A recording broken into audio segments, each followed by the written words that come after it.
Ölümde alınan bir şey var, şu hastalıklı ceset. Başka Allah Azze ve Celle'nin senden aldığı hiçbir şey yok. O zaman tekrar sorayım. Ölünce Allah'ın verdikleri mi çok, aldıkları mı çok? Allah Azze ve Celle dünyada deniz verdiyse ölümle birlikte okyanusları verecek. İbadet ve kulluktaki biraz ne istiyordu?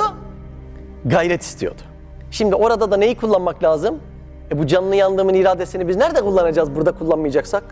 Nerede kullanacakmışız? Sıkıntı zamanı şeytan bize günahları servis etmesin diye tam irade orada kullanılacakmış.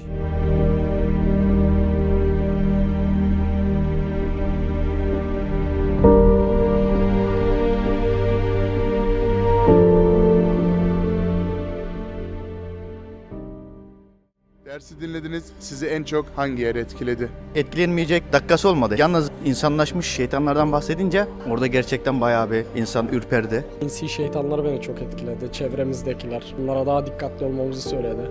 İnsanın geri dönüp baktığı zaman hakikaten bunların burada bir durup düşünmem gerekiyordu dediği meseleleri ortaya çıkarıp bizi bir silkeledi. O yüzden istiğfar bölümü çok etkiledi. Tohumu ağırda bırakırsan o orada 40 yıl bekler, hiç büyümez. Ama onu ektiğin anda, su, güneş verdiğin anda daha çok güneş, daha çok su ister. Yani günah bir işlendi mi daha fazla, daha değişik günahlar ister. O beni çok etkilemişti.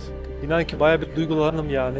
Ölümden bahsetti Mehmet abi. Maalesef ölümü çok az anıyoruz. Sohbet gayet güzel geçti. Biz arkadaşla beraber Belçika'dan geldik. Ama burada canlı dinlemek tabii biraz daha farklı oldu, güzeldi.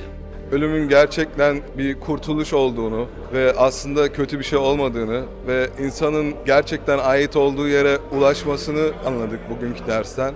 Emeği geçenlerden Allah razı olsun. Hayal Hanem ist nach Deutschland gekommen. Was ist Ihre Meinung dazu?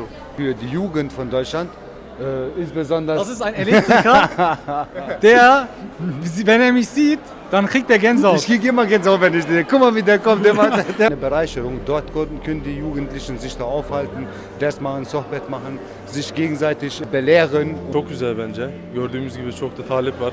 Acayip mutluyum. Gerçekten çok mutluyum. Ya sürekli düşünüp duruyordum ben Mersin'e nasıl gideceğim. Onu düşünürken Allah yolumuzu açtı. Hayalenem buraya geldi.